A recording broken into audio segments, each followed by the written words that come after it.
যারা রোজাদার 10 minute 20 minute আধা ঘন্টা আগে ইফতারের সামনে নিয়ে বসবেন। ইফতারের সামনে নিয়ে বসলে আল্লাহর বান্দার সাথে খেলা শুরু হয়। বলবেন হুজুর এটা কি খেলা? ইফতারি যখন সামনে নিয়ে আপনি আসবেন, এটা আজকে বলে দেয়, অনেকে ইফতারে 1 মিনিট আগে বসেন, কেন এটা আধা ঘন্টা আগে বসবেন? একটু ইস্তেগফার পড়বেন, আস্তাগফিরুল্লাহ আস্তাগফিরুল্লাহ আস্তাগফিরুল্লাহ কয়েকশো বার পড়বেন, কয়েক হাজার বার পড়বেন। লোকেরা যখন ইফতারের সামনে নিয়ে বসে, আল্লাহ রাব্বুল আলামিন ফেরেশতাদেরকে কয় সা বীজের দিকে তাকা, দুনিয়ার জমিনের দিকে তুমি তাকাও। আমার বান্দা আমার হুকুম মতো ওই চেহারিতে খাওয়া খেলো, সারাদিন খাওয়া বন্ধ, পানি খাওয়া বন্ধ, ভাত খাওয়া, দুনিয়ার সব কিছু খাওয়া বন্ধ, বারবার শুধু গরুর দিকে তাকায়। 2 মিনিট আগে তাকালো, আবার 2 মিনিট পরে আবার তাকায়, আরো 15 মিনিট আছে। 1 মিনিট পরে আবার গরুর দিকে তাকায়, আরো 14 মিনিট আছে। আল্লাহকে ফেরেশতা বান্দার দিকে তাকাই, দেখো এই বান্দাগুলো তোমরা বানানোর জন্য নিষেধ করেছিলা। ওয়াইজ ক্বালা রাব্বুকা লিল মালাইকাতি ইন্নী জাইলুন ফিল আরদি খলিফা ক্বালু আতাজআলু ফিহা মান ইউফসিদু ফিহা ওয়া ইয়াসফিকুদ দিমা ওয়া নাহনু নুসাব্বিহু বিহামদিকা ওয়া নুকদ্দিসু লাক قال إني أعلم ما لا تعلمون। আমার আল্লাহ রাব্বুল আলামিন বলেন, ও ফেরেশতা আদম সন্তান, আমি আল্লাহ বানাইতে চাই, আমি আল্লাহর প্রতিনিধি বানাইতে চাই, তোমাদের পরামর্শ কি? ফেরেশতারা বলল, ওগো আল্লাহ, আপনি যে বলেন ওয়াইজ ক্বালা রাব্বুকা লিল মালাইকাতি ইন্নী জাইলুন ফিল আরদি খলিফা, আমি জমিনের মধ্যে আমার প্রতিনিধি পাঠাবো, তোমাদের পরামর্শ কি? ফেরেশতারা বলল, ক্বালু আতাজালু ফিহা মান ইউফসিদু ফিহা ওয়া ইয়াসফিকুদ দিমা, আপনি যদি দুনিয়াতে প্রতিনিধি মানুষ পাঠান, তারা মারামারি করবে, কাটাকাটি করবে, রাহাজানি করবে, বরং ওয়া নাহনু নুসাব্বিহু, আমরা আপনাকে ডাকি, আপনার নামে তাসবিহ পড়ি, আপনি এমন জাতি বানাইয়েন না। আল্লাহ বলেন, ক্বালা ইন্নী আ'লামু মা লা তা'লামুন, ও ফেরেশতা আমি আল্লাহ যাহা বুঝি তোমরা তাহা বুঝো না। রোজাদারেরা তখন ইফতারি সামনে নিয়ে, রোজাদারের আনন্দ হলো 2টা। কয়টা? সবাই বলেন না কেন কয়টা? একবারে সত্যিকার করে কথা বলবেন, যখন আমি আর আপনি ইফতার করি, এই ইফতারের আনন্দটা, ইফতারের খুশিটা রোজাদারের কাছে বেশি না কম? কথা কন না, বেশি না কম? এই জন্য আল্লাহ আমি আল্লাহর সাথে রোজাদারের 2 জায়গায় দিদার হবে। একটা দিদার হলো ইফতারের সময়, আরেকটা দিদার হলো আমার জান্নাতে। বলেন না সুবহানাল্লাহ। মানুষগুলো আল্লাহর দেখা পাবো আমরা বেহেশতে। কোথায় পাবো?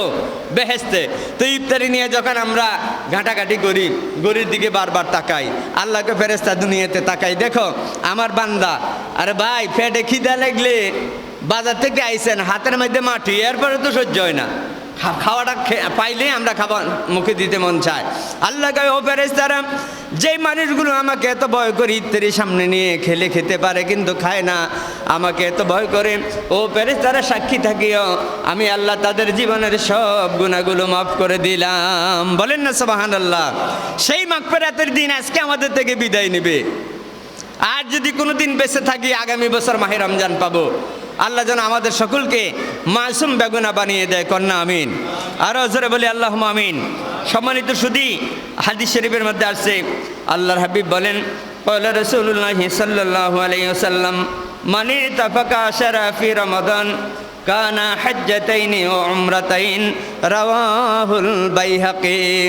হাদিসের সবচেয়ে বড় কিতাব বাইহাকি শরীফের মধ্যে নবীজি বলেন, আমার কোন উম্মত যদি মাহে রমজানের শেষ 10 দিন ইতিকাফ করে, নবীজি বলেন, মান ইতাফাকা আশরা ফি রমাদান কানা হাজ্জাতাইন ওয়া উমরাতাইন, রাওয়াহুল বাইহাকি। আল্লাহ নবী বলেন, আমার যেই উম্মত 10 দিন রোজা, মাহে রমজানের শেষ 10 দিনে আমার যেই উম্মত ইতিকাফ করবে, আল্লাহর হাবিব বলেন তার আমলনামায় 2টা কবুল হজ এবং 2টা উমরা হজের সওয়াব লেখা হবে। বলেন সুবহানাল্লাহ। নবীজির একটা হাদিস আমি এখন আপনাদের সামনে বলছি। আমার সামনে হাদিসের কিতাবের একটা হাদিস, আল্লাহর হাবিবের জলিল কথার সাহাবী থেকে হাদিস বর্ণিত। আমাদের দেশে কোনো মানুষ যদি হজে যায়, ওই হজের টাকার মধ্যে যদি বেজাল থাকে, সেই হজ কি কবুল হবে? খুব কবুল হবে না। বেজাল কি? এখানে যদি সুদের টাকা থাকে, গোশের টাকা থাকে, আরেকজনের টাকা থাকে, আর যেই লোকটা হালাল টাকা দিয়ে হজে গেল, একটা নয় দুইটা নয়, দুইটা মাবরুর হজ, অর্থাৎ দুইটা বড় হজ এবং দুইটা উমরা হজের সওয়াব আল্লাহ রাব্বুল আলামিন আমাদের আমলনামার মধ্যে লিখে দেবে। বলেন না সুবহানাল্লাহ। এই কথা হলো নবীজির কথা। কার কথা? আজকে আমাদের দেশে যদি কোনো মানুষকে জিজ্ঞাসা করা হয়, ভাই আপনি ইতিকাফ করেন? কয় না, আমার অনেক কাজ, আমার বাড়িতে কাজ, আমার বিভিন্ন সমস্যা, আমি আমি দেখা যায় এখানে ছেলে আছে, আপন সংসার চালানোর মতো লোক আছে, ওই যে ডেলি হাঁসবাদ যাইবে মনে করেন না ইরি খেতে, স্কিম খেতে যাওয়ার জন্য, আবার ঘাস কাটবো, গরু আছে, বিভিন্ন ধরনের ব্যস্ততা। আহারে মানুষ, আমার নবীজি বলছেন এই হাদিসটার মধ্যে যদি কেউ অস্বীকার করে তার ঈমান চলে যাবে। আল্লাহর হাবিব ইরশাদ করেন কাহাজ্জাতাইন ওয়া উমরাতাইন, দুইটা বড় হজ এবং দুইটা উমরা হজের সওয়াব তার আমলনামার মধ্যে লেখা হবে। বলেন না সুবহানাল্লাহ। কি কারণে? ওই কারণে লেখা হবে লোকটা 10 দিন গুনাহ থেকে মুক্ত। ইতিকাফকারী দ্বারা কি কোনো গুনাহ হয়? সে ইতিকাফকারী এমন ইতিকাফ করতে হবে, মসজিদ থেকে 1 মাইল 2 মাইল দূরে যদি একটা লোক মারা যায়, অথচ দেখেন মানুষ মারা গেলে আমাদের সুন্নত হলো কোনো মানুষ যদি মারা যায় তার জানাজাতে যাওয়া, কিন্তু ইতিকাফকারী দূরে হলে জানাজা যাইতে পারবে না। যদি যে মসজিদে, মাসালাটা শোনেন, যেই মসজিদে ইতিকাফ করবে ওই মসজিদ মাঠে যদি কোনো জানাজা হয়, তাহলে ইতিকাফকারী মসজিদ থেকে নিচের দিকে সাই জানাজাতে যাবে, আবার জানাজা শেষ করে আবার নিচের দিকে সাই মসজিদে চলে আসবে। আল্লাহর হাবিব ইরশাদ করেন, নবীজি বলেন ক্বালা রাসূলুল্লাহ সাল্লাল্লাহু আলাইহি ওয়াসাল্লাম আল মুতাকিবু হুয়া ইয়াতাকিবুজ যুনুব ওয়া ইউজাযা লাহু মিনাল হাসানাতি কামিলিল হাসানাতি কুল্লিহা মিশকাত, রাওয়াহুল মিশকাত। আল্লাহ নবী ইরশাদ করেন ইতিকাফকারী গুনাহ থেকে বিরত থাকার কারণে 10টা দিন তার দ্বারা কোনো গুনাহ হবে না। মসজিদের টয়লেটের নিচের দিকে চেয়ে যাবে, গোসল করার জন্য নিচের দিকে চেয়ে যাবে, আবার লোকটা গোসল ওযু শেষ করে ইস্তেনজা শেষ করে আবার মসজিদে চলে আসবে। ওই লোকটার শুধুমাত্র কেবলমাত্র আল্লাহ ছাড়া আল্লাহ আল্লাহ কে মুবারক নাম হয়, अल्लाह अल्लाह के मुबारक नाम है, अल्लाह अल्लाह आशिकों का काम है, अल्लाह अल्लाह आशिकों का काम है। আল্লাহর বন্ধু ইতিকাফকারীর কাজ হলো দিন রাত্র 24 ঘন্টা আমার আল্লাহকে ডাকা। রাত্রে যখন ঘুমাবে ওই লোকটা ইবাদতের সওয়াব পাবে, দিনে যখন ঘুমাবে ইতিকাফ জিকির করার সওয়াব পাবে, আমল করার সওয়াব পাবে। সুতরাং ইতিকাফকারী আল মুতাকিফু হুয়া ইয়াতাকিফুজ যুনুব, কোন ইতিকাফকারী গুনাহ থেকে বিরত থাকার কারণে এই দুনিয়ায় ওয়াইজুজা লাহু মিনাল হাসানাতি কামিলিল হাসানা, এই দুনিয়ায় আল্লাহর যত মুমিন বান্দা বান্দি আছে আর তাদের সব নেকগুলোর পরিমাণ যত হবে, আল্লাহ নবী ইরশাদ করেন ইতিকাফ যারা করবে তাদের আমলনামায় দুনিয়ার সকল মুমিনদের আমলনামায় যত নেক কাজ আছে ওই নেক কাজ পরিমাণ সওয়াব ওই ইতিকাফকারীর আমলনামায় লেখা হবে। বলেন না সুবহানাল্লাহ। আমাদের সকলের আমলনামায়, আমরা সব মুমিনদের কথা এখন বলি না, আমার মসজিদে যতগুলো মুসল্লি আছেন আপনাদের কথা বলছি, আমাদের আমলনামায় কম বেশ সওয়াব আসেনি? কি কথা কোন না, সওয়াব আসেনি? আমাদের আমলনামায় কিছু নেক আছে, তো আমরা মনে করি নেক কাজ করি না, কিন্তু আছে। কিন্তু নবীজির জবান মোবারকের কথা মতো মোমেন অপরাধও করবে, আবার মোমেন তো যখন ঈমান আনবে তখন তার সব গুনাহ আল্লাহ মাফ করে দিবে। আমাদের আমলনামায় যত নেক আছে ওই নেক পরিমাণ সওয়াব ইতিকাফকারীর মধ্যে লেখা হবে, যিনি গুনাহ থেকে বিরত থেকে ইতিকাফ আদায় করলো। বলেন না সুবহানাল্লাহ। অনেক জায়গা যুবকেরাও ইতিকাফের মধ্যে বসে। আমি আপনাদের খেদমতে আরজ করব, যদি সম্ভব হয় 10 দিনের জন্য কোরবান করেন। আমার দোকানের ব্যবসা বন্ধ, বেঁচে থাকতে না আমি ব্যবসা করতে পারবো, আমার কাজ বাড়ির কাজ বন্ধ, আমি 10টা দিন, আমার আল্লাহ 50 বছর 60 বছর হায়াত দিছে, 10টা দিনের জন্য ইতিকাফ করবে। এরকম একটা নিয়ত করেন, আল্লাহ যেন আমাদেরকে কবুল করে, কন্যা আমিন। আরও জোরে বলে আল্লাহুম্মা আমিন। মাহে রমজানের কে কত কান্নাকাটি করছেন জানি না, আজকের দিন তো গুনাহ মাফের দিন শেষ।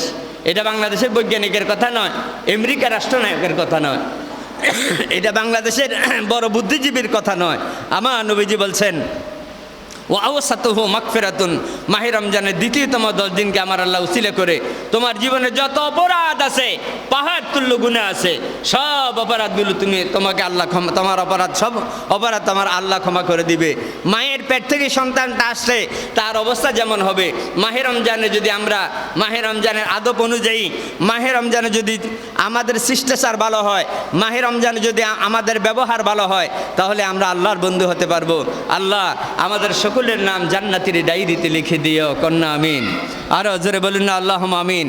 আপনারা আজকে অনেকদিন মসজিদের মধ্যে মুসল্লি কম, তারাবি যখন 1, 2, 3 প্রথম সপ্তাহে মুসল্লি বেশি, আস্তে আস্তে মুসল্লির সংখ্যা কম। আপনি বলেন যে আপনাকে কে বলছে আপনি নামাজ ছেড়ে দিতেন? আপনি নামাজ ছেড়ে দিবেন কেন? আমি কালকে একটা কথা চিন্তা করলাম যে আমরা যে 1 দিন 2 দিন কিংবা 5-7 দিন 10 দিন নামাজ পড়ছি, এরপর যে নামাজটা ছেড়ে দিছি, কেউ তো আমাদেরকে বললো না কি নামাজটা ছেড়ে দিলাম, কিন্তু আমার বিবেকে আছে আমি নামাজটা কি নামাজটা আমি ছেড়ে দিলাম। সম্মানিত সুধী, যদি আমি ইমাম সাহেব হই, যদি 3-4 দিন আপনাকে মসজিদও না থাই কিংবা 1-2 দিন যদি নামাজ না পড়াই, একটা ওয়াক্ত নামাজে না থাকলে এত বিভিন্ন সমস্যা। কখন হুজুর কই হুজুর তো আমাদেরকে পালাই চলে গেছে, কিন্তু আমরা যাই যে 10 দিন 5 দিন মসজিদে আইয়েন না, আহা আমরা যাই যে 5-7 দিন মসজিদে আইয়েন না, এই খোঁজখবরটা তো কেউ বিবেকেও আসে না যে আমি যে নামাজ ছেড়ে দিছি। আল্লাহ যেন আমাদেরকে কবুল করে, কন্যা আমিন। মাহে রমজানের যত নিয়ামত আল্লাহ যেন আমাদের কপালে নসিব করে, সকলে বলি আমিন। ও আখিরে দাওয়ানা আনিল হামদুলিল্লাহি রাব্বিল আলামিন।